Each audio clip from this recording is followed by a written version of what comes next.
Bonjour à tous, j'espère que vous allez bien. On a déjà parlé de cet énorme événement du 23 et cette fois-ci on vous analyse le co-main event Deontay Wilder face à Joseph Parker. Brian, comment vas-tu? Ça va bien, toujours. Alors, comme on l'a dit dans la précédente vidéo, Belge, Français, pour regarder cet événement, ça se passe via DAZN. On a un lien d'affiliation avec eux, donc si vous n'avez pas encore d'abonnement, prenez-le via notre lien d'affiliation. C'est pas plus cher, c'est la même chose pour vous et nous on y gagne un tout petit peu. Les liens sont en description. Alors, à l'image de notre question pour Joshua, si vous n'avez pas vu la vidéo, elle est disponible sur la chaîne. Ici, on va se poser la question de si Parker est du calibre à pouvoir inquiéter Wilder. Et donc, on va décrire le profil sportif de Joseph Parker en premier. Comment est-ce que tu le décrirais grossièrement? Grossièrement, euh, Bon, comment je décrirais? grossièrement ou en détail si tu as envie, mais voilà. Faisons un premier tour d'horizon, disons. Euh, je ne vois pas grand-chose qui m'intéresse dans son style de jeu. Il est, euh, c'est un boxeur correct, droitier, euh, cardio décent, tu vois, pour un poids lourd. Ouais, un bon cardio quand même, une bonne variété technique, mais je trouve que pas de déplacement très construit, etc. Voilà. Hmm.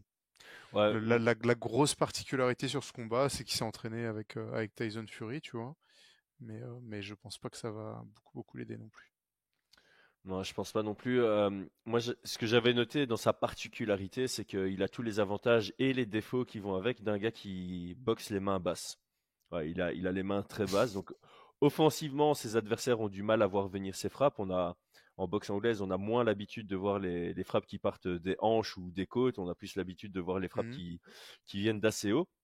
Donc visuellement, c'est peut-être un challenge pour ses adversaires et ça lui donne un côté un peu surprenant. Il peut surprendre ses adversaires sur certaines attaques. Par contre, défensivement, bah, clairement, il est très vulnérable, je trouve. Et en poids lourd, ça peut se retourner contre lui. Et ça s'est déjà retourné contre lui, notamment sa dernière défaite contre Joe Joyce, hein, qui a bien pu exploiter Ouais. ce style. Et je dirais aussi qu'il n'a pas la meilleure gestion de la distance ni des angles. Non. Euh, donc de temps en temps, il va attaquer alors qu'il n'est pas du tout à la bonne distance, ni même sur l'angle optimal. Alors encore une fois, ça peut le rendre surprenant et ça Mhm. peut, tu sais, en tant que boxeur, si tu considères que tu es sur un meilleur angle ou à une meilleure distance, c'est à toi à attaquer. Et puis de temps en temps, tu vas te faire attaquer par ce gars-là en disant mais pourquoi il m'a attaqué? Il n'était pas du tout sur un bon angle. Mais voilà, ça peut surprendre, mais étant donné qu'il n'est pas sur une position optimale, c'est pas non plus le truc qui va foutre un KO à son adversaire. Euh, donc voilà. Ouais, il y a ça, et c'est comme tu dis, j'aurais pu le dire, mais oui, il a une sorte de faux rythme comme ça, tu vois. Ouais, Effectivement. ouais, il y Un a un truc côté qui. bizarre à lui, hein, Ouais, chez lui. ouais, ouais. Donc voilà, C'est-à-dire et que visuellement parlant, tu te dis, bah, il a pas l'air vraiment ouf, quoi. mhm. Et il propose rien de très spectaculaire, mais il arrive à, à trouver des choses quand même. Mhm. Ouais, bah, après, il reste difficile à boxer, justement, c'est un peu ça, sa description. Et alors moi j'avais noté que c'était typiquement le gatekeeper du top 10 mondial. C'est le genre de gars, si tu le passes pas, bah tu vas peut-être pas te faire une carrière dans le top 10 et si Mhm. tu le passes, c'est a priori que tu es dans le top 10 parce que voilà, quand tu regardes ses défaites, c'est quand même contre des gros noms, hein, c'est Joe Joyce, Dillian White et Anthony Joshua. Donc voilà, il n'y a pas de quoi se cacher Mhm. à des défaites contre ces noms-là. Et puis il a des victoires contre des gars comme Anthony Ruiz et Derek Chisora deux fois. Donc il est vraiment, voilà, moi je le positionne vraiment comme l'entrée du top 10 mondial, qui a priori ne devrait pas trop percer dedans mais qui devrait pas trop s'en écarter s'il ne connaît pas de déclin. Mhm. Euh, bon, ben, on va discuter de comment on définirait Wilder, hein, tant qu'on est dans les profils originaux et atypiques de la boxe anglaise. C'est Là, je clair. pense que voilà, on a un combat qui sera pas du textbook ou de l'académique ou du traditionnel de la boxe anglaise. On a quelque chose d'original quand Mhm. Parker et Wilder vont se rencontrer. Comment est-ce que tu définirais le style de Wilder? Bah, je pense que je le définirais comme beaucoup le définissent, pas du tout académique. une puissance de frappe qui semble surhumaine, tu vois. Une allonge phénoménale. Et puis bah, surtout cette gestion de l'allonge, quoi. Enfin, c'est ça qui est incroyable, c'est qu'avec cette allonge-là, habituellement, on va utiliser le jab pour se cacher un peu derrière, toucher, mettre un peu de volume et tout. Lui, c'est comme s'il lançait son bras comme ça, il venait toucher avec son jab, il tient la tête et pof, gros marteau dans la tête là comme ça. Et moi, j'aime beaucoup l'efficacité. Hmm. Enfin, voilà, dans les arts martiaux, il y a la technique, c'est sûr, on est tous fans de technicité et tout, mais l'efficacité, c'est cool, quoi, tu vois. Même si c'est pas beau, tu vois. Bah J'aime ouais, bien. on l'a toujours dit, hein, techniquement, on aime bien voir, tu sais, les gars qui sont un peu propres, qui sont capables de travailler avec une finesse technique et voilà, c'est Mm. esthétique, c'est beau à voir. Mais il y a rien à faire. La diversité, c'est ce qui fait aussi notre kiff. Si tout le monde était académique, Ouais. ce serait très vite ennuyeux. Et donc avoir des gars qui sont capables d'avoir un style qui est pas considéré comme esthétique, mais qui ont une vraie efficacité derrière, Mm. c'est sympa. Et toutes les dynamiques sont chouettes. De temps en temps, avoir deux gars plus académiques qui se rencontrent, c'est sympa. Avoir deux mecs complètement innovants, c'est sympa, comme celui-ci. Et puis avoir un innovant contre un académique, ça peut être aussi assez cool. Et Mm, sur mm, mm. l'approche stratégique, ça ouvre certaines portes. Euh, On a... ouais, moi j'avais. Vas-y. Non, non, je veux juste rappeler qu'on a deux droitiers. C'est aussi important, surtout Ouais. sur ce combat-là face à Deontay Wilder. Je pense que le fait que ce soit de la garde fermée, ça va jouer aussi pas mal. Clairement, et bah, et c'est marrant parce que moi j'avais noté peu orthodoxe, durable et efficace. Durable dans le sens il est capable d'encaisser quand même pas mal. Ouais. Puissance surhumaine, donc tu l'as noté aussi. Et puis j'avais mis s'améliore encore. Donc ça c'est la question qu'on se posait par rapport à Anthony Joshua. Moi je trouve que Wilder dans son dernier combat il a montré des déplacements latéraux qu'on n'avait pas spécialement vu avant.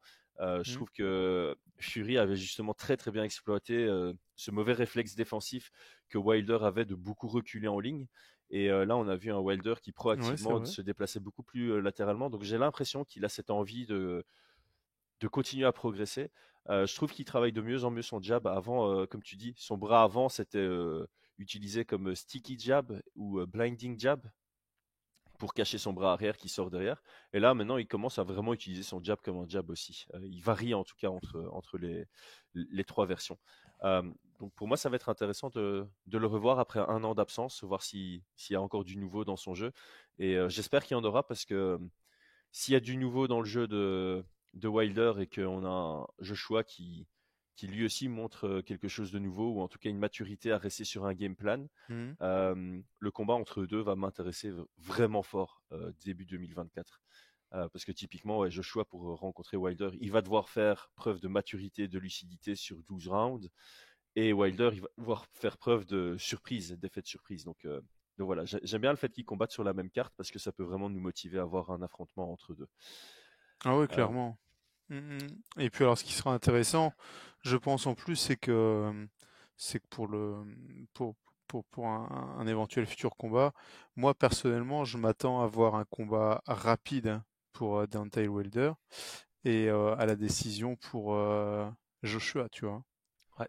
Et donc on aura vraiment, s'ils s'affrontent, on aura vraiment cette question-là avec Anthony Joshua qui aura des rounds dans les pattes. Ce sera pas le cas de Deontay Wilder, tu vois. Ouais, c'est vrai que bon, c'est pas aussi intéressant, Enfin tu là, sais, on est en train de projeter Ouais, ouais, non, mais c'est loin, tu intéressant d'en vois. parler, tu vois, parce que tu sais, sur les tournois en soir, comme on avait à l'époque en MMA, ou sur les tournois sur une semaine, comme aux IMMAF, t'as toujours cette notion de, ok, on est en finale, mais moi, j'ai eu que des combats expéditifs, toi, t'as eu que des décisions, il y a un élément là-dedans, et même sur des combats qui sont séparés de 3 mois, ça peut avoir son petit impact. Ouais, Euh, tout à fait.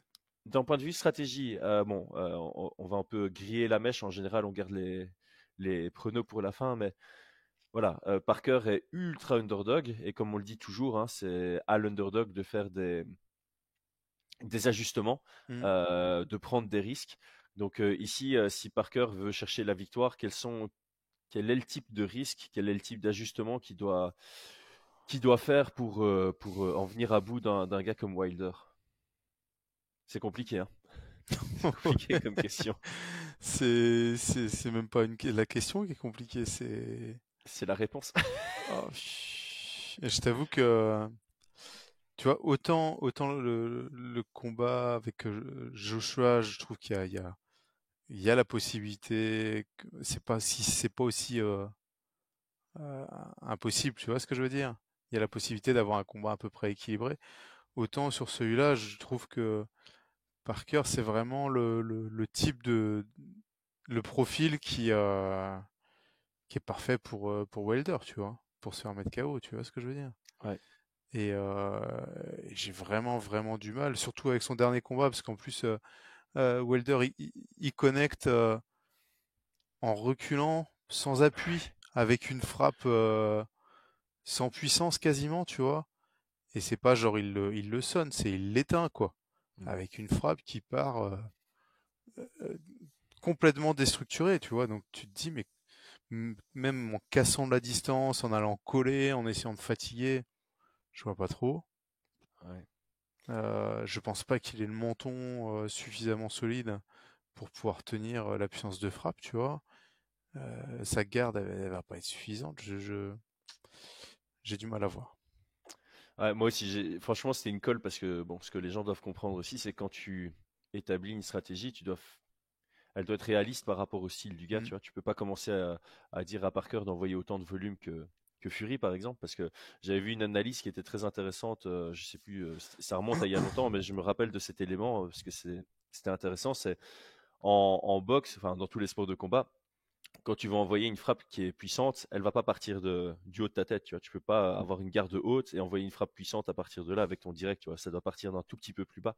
Donc Fury avait envoyé beaucoup de volume avec son crochet avant, notamment contre Mm. Wilder, pour forcer un peu Wilder à avoir sa main haute et à garder sa main haute. Et c'est vrai que si tu arrives à faire en sorte que Wilder, ben, ils doivent protéger haut, bah, tu enlèves un tout petit peu de sa capacité à te surprendre avec son bras arrière. Parce Mm. que pour qu'il envoie son bras arrière, il doit d'abord faire un mouvement vers le bas pour charger, ou bien plutôt envoyer les uppercuts. Mais encore une fois, c'est un mouvement un tout petit peu plus télégraphé que s'il est en train de boxer avec sa main à son pec et qu'il l'envoie directement vers la cible.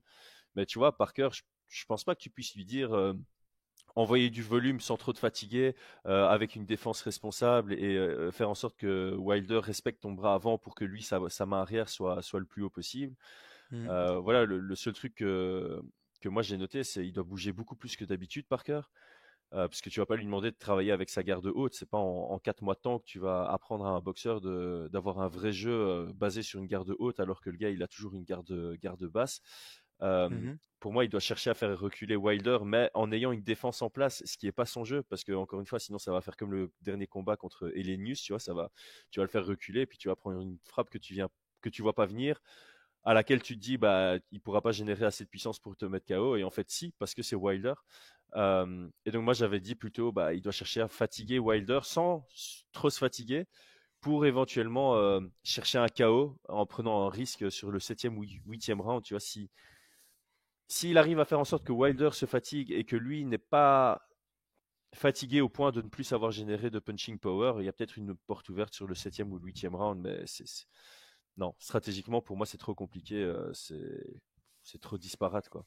Ouais, je suis d'accord. Si Parker C'est gagne, c'est une combien? Hein. énorme surprise quoi. Ah bah ouais, elle est à combien la cote? C'est 85-15.